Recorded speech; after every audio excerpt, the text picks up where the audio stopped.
بسم الله والصلاة والسلام على رسول الله. الفيديو ده غاية في الأهمية، لازم تتفرج عليه للنهاية، هتتعلم وتستفيد منه كمية معلومات كتيرة جدا ومهمة جدا. هعرفك كل حاجة عن البيفوت تيبل من الألف للياء، حتى لو تعرف معلومات هتعرف أكتر، ولو ما تعرفش خالص هبسط لك البيفوت تيبل بشكل مبسط وسهل وجميل جدا. الفيديو هيعجبك، ولو اول مره تتابعني وما عملتش اشتراك في القناه ادعم المحتوى الهادف واعمل اشتراك وفعل جرس التنبيهات عشان دايما يوصلكوا كل جديد. ويلا بينا نبدا.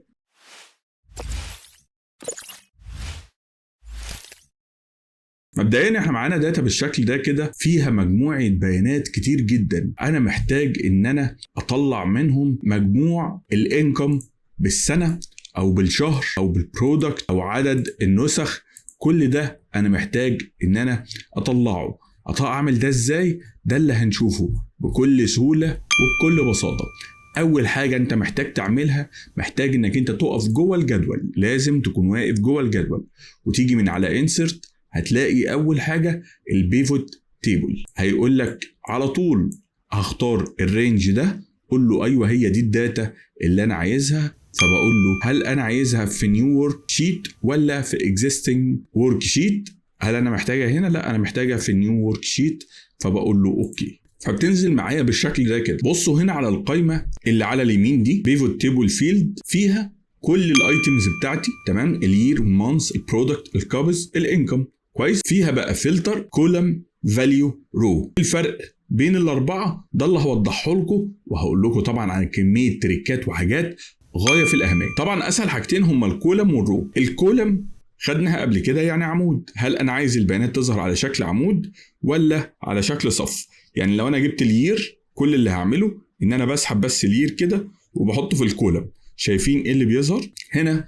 الكولم الاول خد 2017، الكولم الثاني خد 2018، الكولم الثالث خد 2019. لو سحبت الير حطيته هنا بينزل في الرو، بينزل بالشكل ده كده. الرو الاول 2017، الرو الثاني 2018، الرو الثالث 2019. طيب اشيل التشيك بوكس بالشكل ده كده. طب لو علمت التشيك بوكس هينزل فين؟ هينزل اوتوماتيك في الفاليو بالشكل ده كده. طيب بعد ما ضفت الير في الرو، المانث ممكن اضيفه في الكولم بالشكل ده كده، تمام؟ فهيظهر لي معايا بالشكل ده، وبيظهر في الاخر جراند توتال، الاجمالي. هل انا محتاج اضيف المانث تحت الير؟ يظهر بالشكل ده كده. يعني 2017 كان فيها شهر ديسمبر بس، 2018 فيها كل الشهور، 2019 فيها شهرين بس. فانت بتختار الشكل اللي انت عايزه. طبعا لو ضغطت بره المكان هنا بيختفي، ولكن لما بتضغط هنا البيفوت تيبل بيظهر معاك مره تانية. وليكن خلينا نجيب الير في الكولم بالشكل ده كده، والمانث خليه في الرو. بعد كده انا عايز اطلع الانكم في كل شهر في كل سنه. هيطلع شكله عامل ازاي؟ هيطلع شكله بالشكل ده معايا كده. يعني 2017 احنا قلنا كان فيها ديسمبر بس، فجاب لي بيانات ديسمبر بس. 2018 كانت فيها كل الشهور، فجاب لي كل الشهور وفي الاخر جاب لي المجموع. و2019 نفس الكلام. هنا مجموع يناير في كل السنين، هنا مجموع فبراير في كل السنين، وهكذا. هنا الجراند توتال، هنا مجموع 2017، مجموع 2018، مجموع 2019، وهنا الجراند توتال مجموع كل السنين. لو انا حابب اغير ممكن اجيب الير هنا فوق المانث، تظهر معايا بالشكل ده. يعني الير في الاول وبعد كده المانث تحتها بالشكل ده. ممكن اغير المكان، اخلي المانث هي اللي فوق وتحتيها الير، فيظهر لي شهر يناير 2018 و2019 ادي المجموع، او العكس. الفكره من البيفوت تيبل لما بستخدمه لازم اختار الطريقه اللي تسهل عليا اظهار البيانات سواء ليا او للغير. طيب حابب ان انا امسح حاجه منهم، بمسح بالشكل ده كده، باجي برميها بره كده فهي بتتمسح. فلو جيت ضفتها تاني فبتضاف معايا بالشكل ده كده. هرجع هنا الير بالشكل ده واخليها المانث هنا.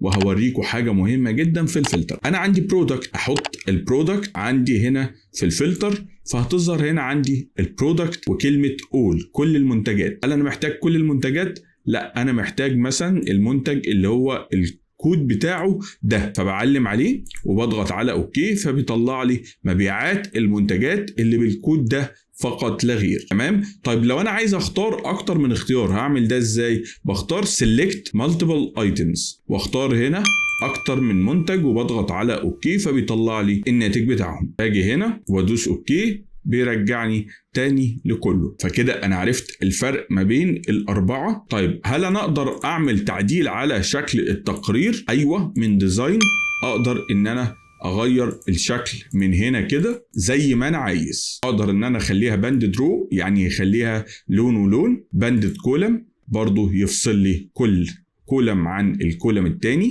هل محتاج الكولم هيدر ولا مش محتاج؟ ايوه محتاج ان الكولم هيدر يكون بلون مختلف. الرو هيدر هل محتاج ان انا اضيفه ولا لا؟ هل محتاج هنا السب توتال ولا مش محتاج السب توتال؟ طيب محتاج بس ان انا اجيب البيانات هنا بالشكل ده كده، الير فوق المانث. وهوريكم حاجه مهمه جدا، هل انا محتاج ان انا اضيف الكولم هيدر ولا لا؟ ايوه محتاج ان انا اغير الكولم هيدر بالشكل ده.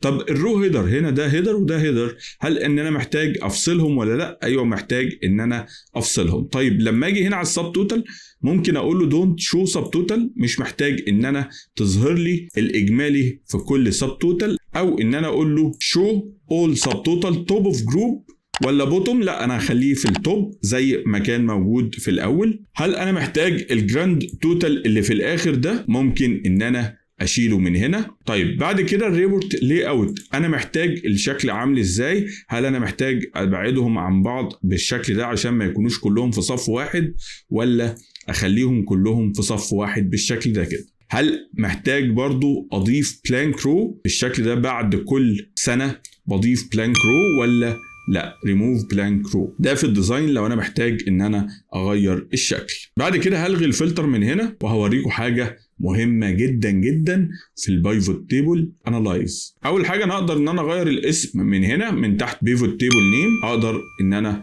اغير من هنا، واقدر كمان هنا في الاكتيف فيلد هو جايبهم لي صم مجموع. طب لو انا محتاج ان انا اغير بضغط على فيلد سيتنج وبغير هنا بخليهم كاونت او افريج بالشكل ده كده، فهو هنا خلاهم لي افريج اوف انكم. طب نفترض ان انا محتاج افريج وسم، هعمل ده ازاي؟ كل اللي انا هعمله انا هجيب الانكم احطه تاني في الفاليو وهيكون هنا sum اوف انكم. هجيب الانكم تالت واحطه في الفاليو واجي هنا واغير واقول له فيلد سيتنج هات لي هنا الماكس واقول له اوكي. فانا كده طلعت 3 مدخلات، الافريج والسم والماكس.